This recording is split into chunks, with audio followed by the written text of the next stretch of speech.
جی ناظرین، ایک بار پھر پروگرام ٹیکس اور عوام میں میں جناب ریاض صاحب کے پاس دوبارہ جاؤں گا. ریاض صاحب، یہ جو موجودہ NGOs اور یہ کام کر رہے ہیں، آپ کیا سمجھتے ہیں کہ یہ جو ہمارے ٹیکس کلیکٹر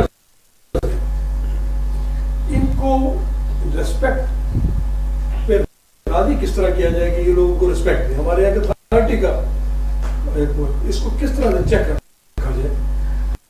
یہ انٹریکشن کم سے کم ہو لوگوں کی. آج کل کیونکہ کمپیوٹرائز دور ہے اور ساری چیزیں انٹرنیشنلی ہم کمپیوٹرائز ہو رہی ہیں اور ہمارا بھی سسٹم کمپیوٹرائز ہے. آپ نے ٹیکس ریٹرن ٹیکس دینے، اس کے باوجود ہم ان کو ٹیکس پے کرنے والوں کو اریسٹ کرنا اور ان پہ خاص طور پہ زیادتی ہونا، کہ زیادتی کی شکایات عام طور پہ، اس پہ آپ کیا سمجھ کر رہے ہیں؟ کیونکہ آپ کے خاص طور پہ عدالتی معاملات میں اور اس میں آپ کے سامنے ایک چیز ہے. سب سے پہلے تو میں دوبارہ بلانے پہ شکریہ ادا کرتا ہوں آپ کا کہ آپ نے دوبارہ موقع دیا.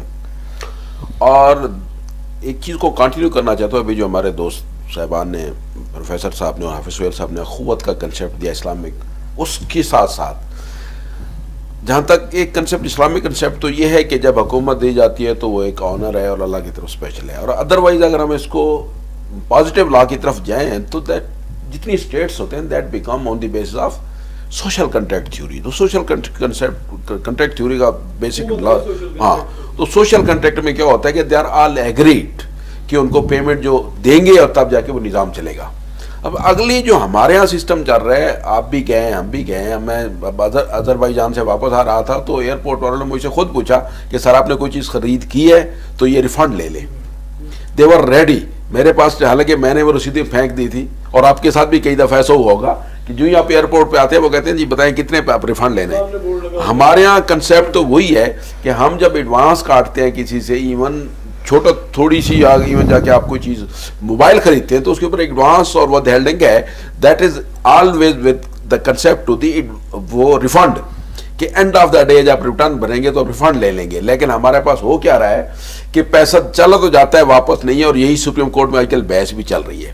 پہلی چیز تو ہمیں یہ ہے کہ ہمیں ہر حالت میں اس ڈاٹے کو ٹھیک کرنا پڑے گا کہ ہر بندہ جو جہاں اس کا پیسہ جاتا ہے ریفنڈ کو، اس کو پتا ہو کہ یہ مجھے مل جائے گا. سب سے پہلا ٹرسٹ یہ، جس دن اسٹیٹ نے انڈیویجول کو ریفنڈ دینا شروع کر دیا، سمجھو پیسے لوگ دینا شروع کر دیں گے. پہلی چیز. دوسرا کنسیپٹ یہ ہوتا ہے کہ جو ماڈرن کنسیپٹس وہ یہ ہوتے ہیں کہ جو آپ کو بزنس دے رہا ہوتا ہے، کسٹمر آلویز دی باس.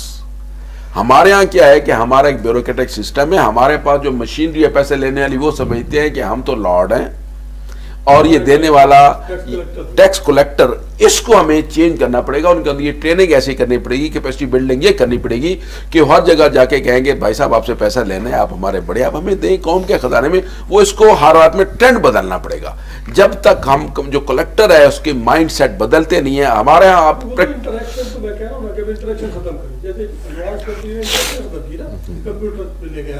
ہمارے یہاں جو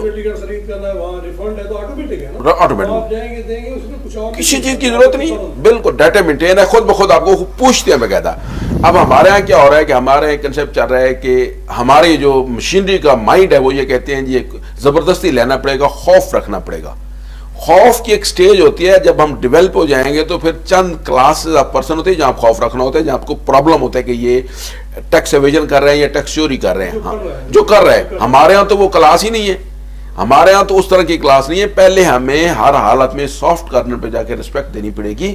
اور اسپیشلی جو لوور کلاس ہے، ایون ریڈی والا ہے، اگر اس کے اوپر آپ فلیٹ ریٹ لگا دیتے ہیں، آج جیسے ابھی چل رہا ہے کہ ابھی آ رہا ہے جی پکوڑوں کے اوپر بھی ٹیکس آ رہا ہے، ابھی چینج آ رہی ہے نا اس لاء کے اندر کہ دکانوں کے اوپر بھی ٹیکس لے کے پکوڑے والے ہر لگائیں، لیکن اس کو ایک اسٹڈی کر کے ایک فلیٹ ریٹ کر لیں رسپیکٹ کے ساتھ. اس کو پتہ ہاں جس طرف دیکھیں نا، یہ جب یہ چھوٹے چھوٹے جتنے دکاندار ہوتے ہیں یہ شام کو کمیٹی اکٹھی کرتے ہیں، 100 200 500 واٹ ایور جو بھی ہے، ڈیلی بیسس پہ اکٹھے کرتے ہیں اور اینڈ آف دا ڈے ان کے پاس بہت سارا پیسہ ہوتا ہے. اسی طرح ان کو یہ پتا ہو کہ ہم نے صرف اور صرف 10 روپے شام کو دینے ہیں گورنمنٹ کو. تو میں نہیں سمجھتا کہ یہ ہمارے دنوں کے اندر چینج ہو جائے گا. اور لینے والا جو جائے گا وہ یہ نہیں کہے گا کہ مجھے آپ 2 روپے دے دیں اور باقی 8 روپے چھپا لیں. ایسا نہ ہو. وہ ایسا ہو کہ جو ہمارا جائے وہ اتنا لیجسلیشن کی ضرورت نہیں ہے. یہ بیہیویئر، اب جیسے آپ نے پہلے کسی پروگرام میں ایک دفعہ پہلے بھی کہا تھا اس میں آپ کو تھوڑا سا ان کو کیپیسٹی بلڈنگ کرنی پڑے گی ہمیں ان کو، میجر ہوئی ہے جب تک چینج کرنا پڑے گا، یہ صورتحال ہے۔ میں دوبارہ پھر پروفیسر صاحب کے پاس آتا ہوں، خاص طور پہ ان سے تو دوسرے ٹاپک پہ کرپشن کے حوالے سے ہمارے یہاں بہت شور، ہمارے وزیر اعظم صاحب سے لے کے نیچے تک کرپشن بہت ہو رہی ہے، کرپشن۔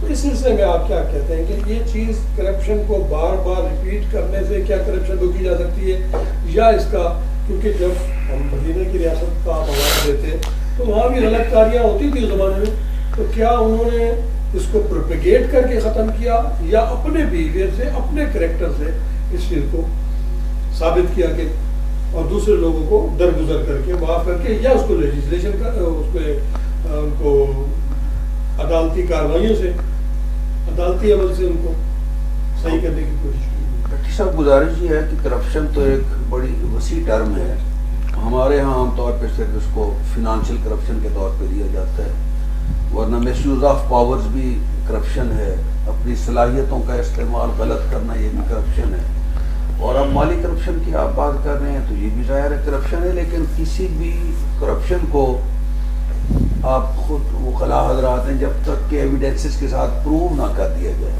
تو اس وقت تک تو ایک الزام ہوتا ہے، اور الزام ثابت ہونے کے بعد بھی آپ اس مجرم کو سزا تو ضرور دیں، لیکن پھر بھی اس کی ایک سیلف رسپیکٹ ہے، اس کو اس وقت بھی ڈیمیج نہیں کر سکتے۔ میں آپ کو حوالہ دیتا ہوں خود اللہ کے نبی صلی اللہ علیہ وسلم کے دور کا، میں صحابی کا نام اب میری ذہن سے اسکپ ہو گیا، لیکن بالکل یہ سیرت کا صحیح واقعہ ہے۔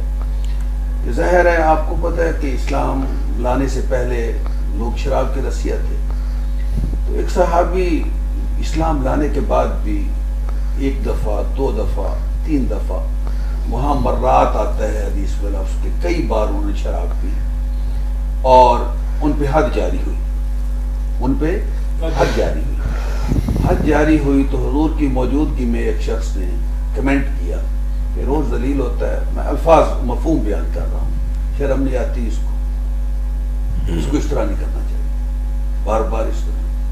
تو اللہ کے نبی صلی اللہ علیہ وسلم نے یہ الفاظ سن لیے۔ اب یہ وہ مجرم ہے جس پہ پروو ہو گیا ہے، جس کو کورٹ نے سزا دے دی ہے، لیکن اس کی رسپیکٹ ڈیمیجنگ ورڈز جب آپ نے سنے تو آپ نے کہا ٹھیک ہے، اس نے کیا ہے تو وہ بھگت رہا ہے، اور وہ گلٹی کانشیس بھی ہے کہ مجھ سے غلطی ہو جاتی ہے، اور وہ پیش بھی ہوتا ہے، لیکن میں گواہی دیتا ہوں کہ وہ اللہ اور اللہ کے رسول سے محبت کرتا ہے۔ always take the positive side of the things۔ ہمارے ہاں نیگیٹیوٹی اتنی زیادہ آ گئی ہے، اب ہمارے سامنے بیسیوں کیس ہے، اتنے ارب کھا گئے، اتنے ارب لے گئے، اتنی ٹرانزیکشن ان لافل ہو گئی، اتنی بینکنگ سے چلی گئی، اتنی فلاں، لیکن آج تک ایک بھی پروو نہیں ہوا۔ You could not receive a single penny even۔ مطلب کروڑوں اور اربوں روپے لگا دیے آپ نے، کیا جسٹس ہے؟ ابھی نیب کے وکیلوں کو اتنی فیسیں دی جاتی ہیں اور اس کے باوجود وصولی کچھ بھی نہیں ہے، اور ابھی وہ الزام کے درجے میں۔ تو حقیقی بات یہ ہے سر کہ کرپشن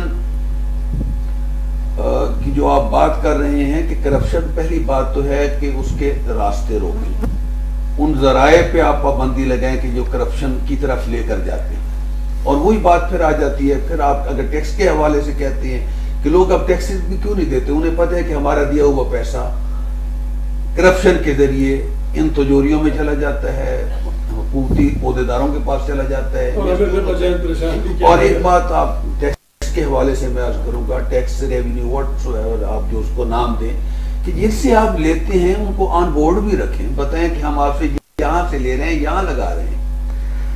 آپ دیکھیں وہ گورنمنٹ کی ریونیو اور انکم ہی تھی جس کو آپ مال غنیمت کہتے ہیں، عمر ابن خطاب جیسا خلیفہ کھڑا ہے اور ممبر رسول پہ کھڑا ہے، خطبہ دے رہا ہے، اور بیٹھے ہوئے ایران اور روم کے بادشاہ تھر تھر کانپتے ہیں، اور ایک دبلا پتلا کمزور سے صاحب بھی کھڑا ہوتا ہے، امیر المومنین نہ سنیں گے نہ اطاعت کریں گے، پہلے بتاؤ یہ قمیض کیسے بنی آپ کی؟ سبحان اللہ۔ اس جنگ میں تو میں بھی شامل تھا، کپڑا میرے حصے میں بھی آیا، میں کوتا قد، پستہ قد، چھوٹے قد کا ہوں، میری قمیض تو بن نہیں سکی، آپ کی کیسے بن؟